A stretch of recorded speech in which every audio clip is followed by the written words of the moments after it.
Hi, everyone. Dorothea Hendricks here, your coach in public speaking and in presentation skills. Today, we're going to look at a four-step technique for anyone who finds that they just get petrified, filled with fear and anxieties when it comes to public speaking or giving a presentation.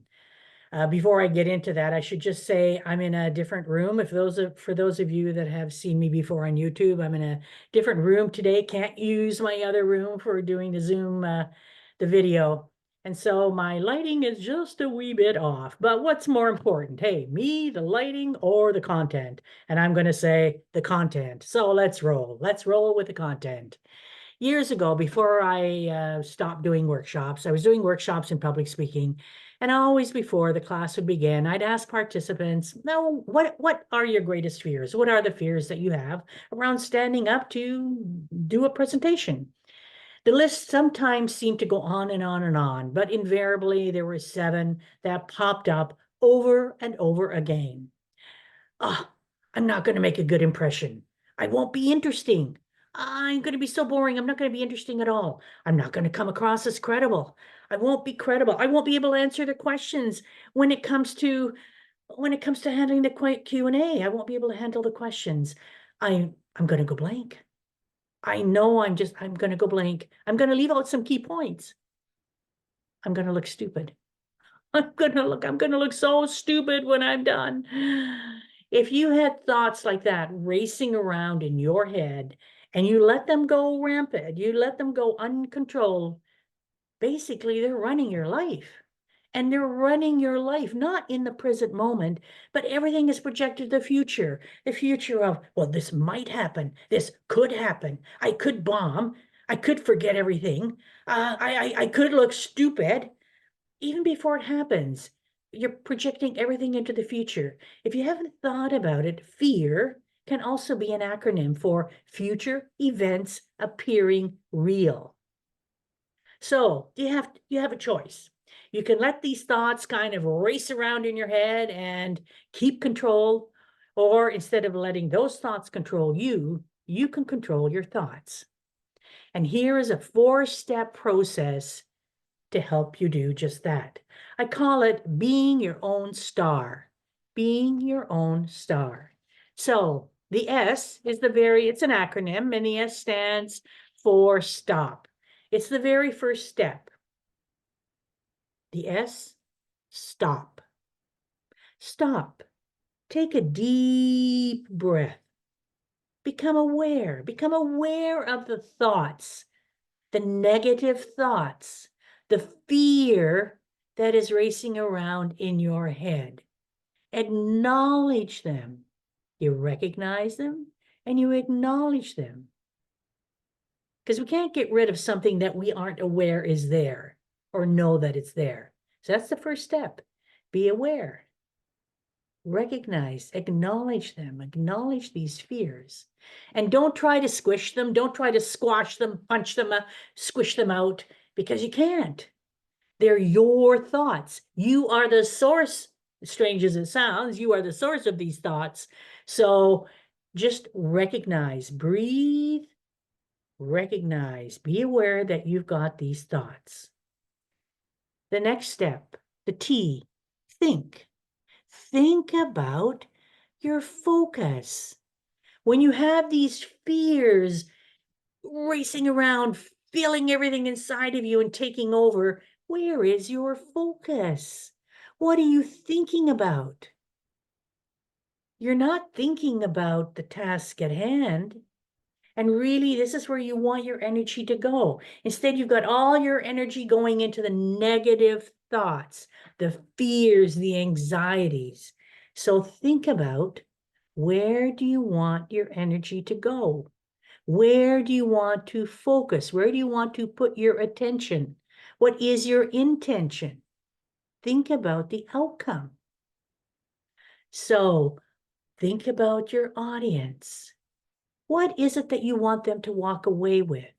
What is it, the information, the content that you're giving them that will help them move their life forward? What's the outcome you want for yourself as the speaker?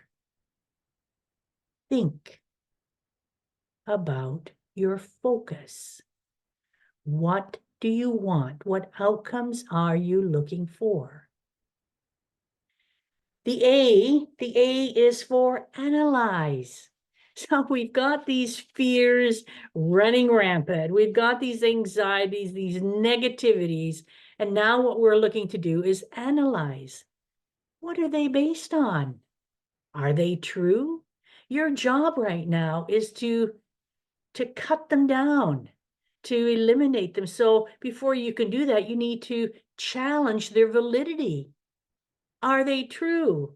How many times have you gone blank? How many times have people shouted, "You're an idiot," when you stood up to speak? How many times have you missed a key point?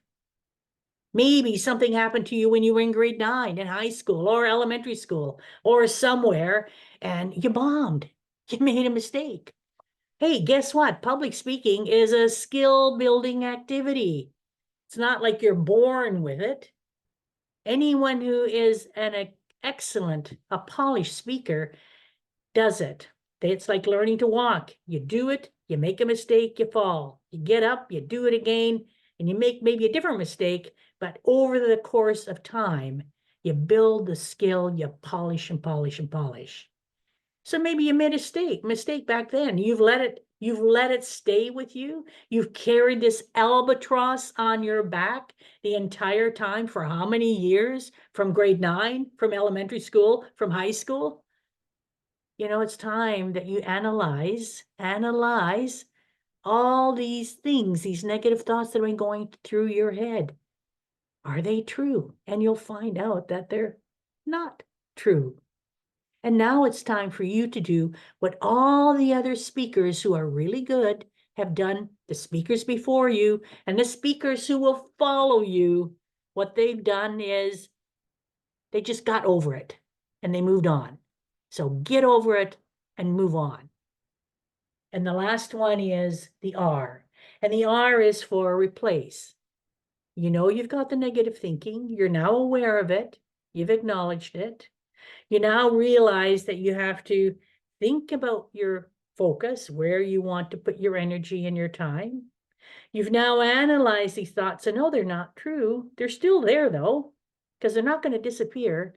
What you need to do is replace them with different thoughts, positive thoughts, supportive thoughts, new thoughts that will help you move forward.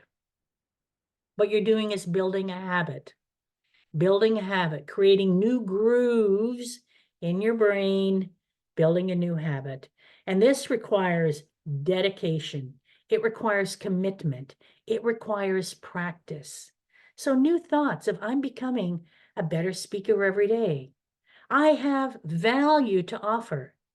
The content that I'm presenting is really worthwhile. It's going to help my audience. It's going to help the people in my audience. It's going to help my team. It's going to help my client. I'm very good. I'm learning. I'm getting better. I'm becoming more polished. Whatever it is that you want to, you find sentences for yourself that help build your confidence, that build your worth, that build your value as a presenter, as a speaker, and become your own star. And the more you practice, and it does require dedicated practice because it's habit. You have to build a habit. Because the negative thoughts who've been with you a long time are not going to want to go away so easily. They're going to hang on until you've got so many positive thoughts. They're just so heavy. And now they're going to become so ingrained that the negativity will just disappear somewhere. So be your own star. Stop, breathe, recognize the fears and anxieties. Think the T where you want to focus. A, analyze their validity, challenge their validity of these negative fears, these thoughts. And R, replace. Become a polished speaker. Not the one that you want to be, but also the one you need to be. Be your own star. Until next time, this is Dorothea Hendricks, wishing you mountains of success.